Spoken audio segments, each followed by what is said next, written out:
Have you ever found yourself struggling to stay focused or disciplined, even when you know you've got important tasks to complete?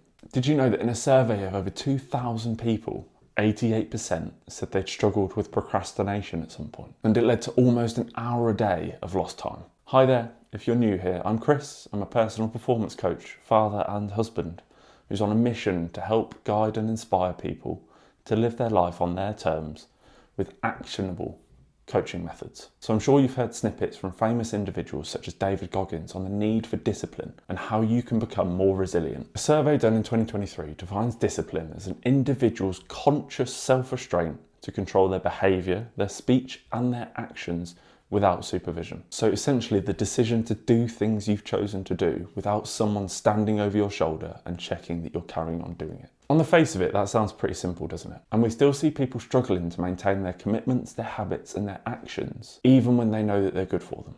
So why is that? Well, as you can imagine, this list isn't by any means exhaustive, but here are some of the problems I've faced, and potentially there might be some that you've seen as well. And if you are facing some of these, then why not let me know in the comments and let's see how we can work through them together. The first is a lack of self-belief, or at times, imposter syndrome. Now I've put these two together because in some ways they are relatively similar. Imposter syndrome is that feeling of doubt over your abilities or your being in that situation in the first place. For me, it would come across as nervous sweating or a feeling of anxiety about whether or not I should be doing it. While the lack of self-belief came through in the development of perfectionism. When I would go into briefs or I'd go into meetings, I would have to have everything nailed. All my ABCs, 1, 2, 3s in the right order to make sure that they were bob on exactly when I needed them. Now the second is procrastination. Now I am a self-proclaimed procrastinator. For the longest time, I would set all of these different tasks and I would go through them in a way that I was like, yeah, I'll get that done, I'll get that done. And by the end of the week, nothing happened. And so that was a really big problem when I was trying to get ahead and start moving in the right direction. Because at the 11th hour,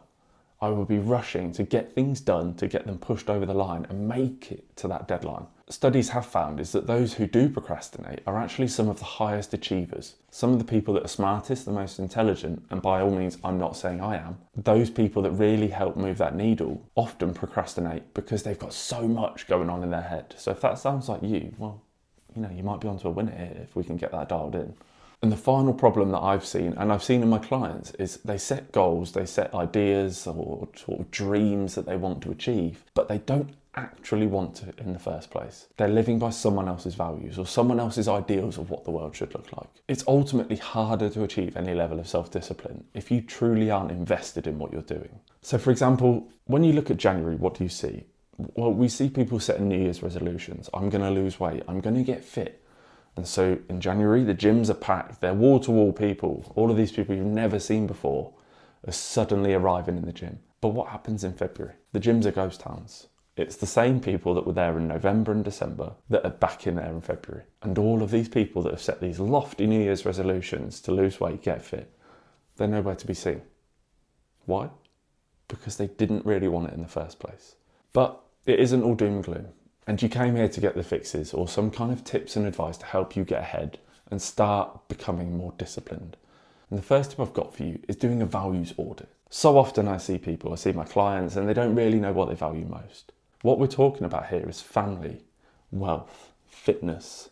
All of these things that we value most often come through subconsciously, and what we're actually doing in our lives is according to our highest values, or is it? And if you stick around to the end, I've got a free tool that's going to help you with all of the bits that I mentioned in this video. But taking the time to sit down and consider what you truly value most is such a game changer for self-discipline. Secondly, for all my procrastinators out there, we're going to call this Procrastinators Anonymous. I found it was often the task itself, that entire encompassing thing, that made me lose interest and I would spend hours on YouTube watching videos.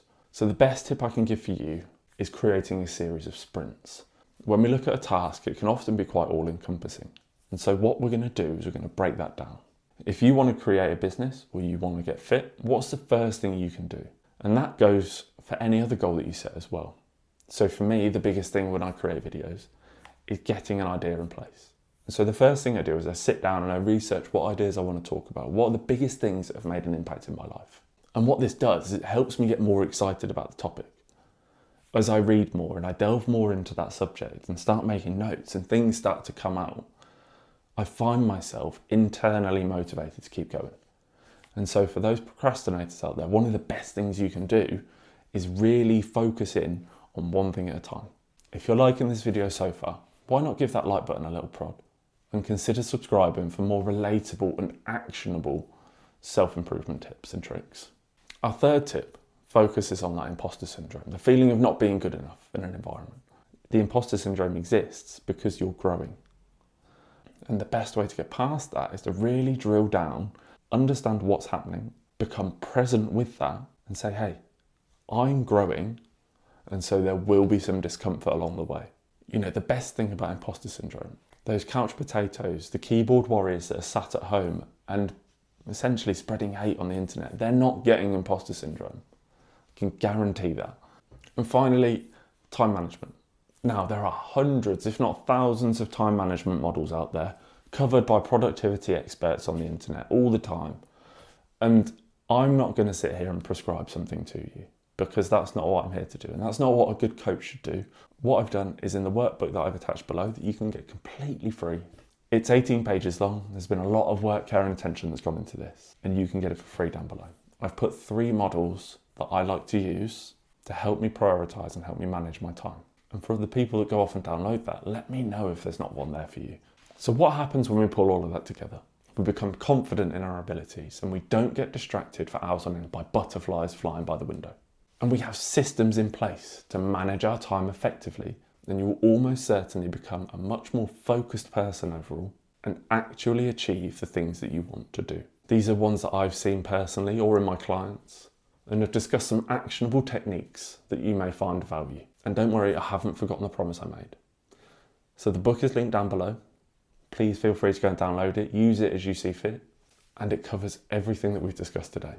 It looks at values, it looks at discipline, it looks at time management models, and it helps you really drill down to what you want most and how to get there. And that's it for this video. If you've liked this topic and you found it valuable, consider giving the like button a little tickle, pressing that subscribe. And if you want more, then let me know in the comments. Think about the things that we've discussed and how they might improve your life. And let's work together to become better. And if you want more personal support to achieve your goals, then I've put a link down there, and why not book a discovery call? And let me know the things that you're struggling with and how we can potentially move past them. Thanks for watching, and I'll see you in the next one.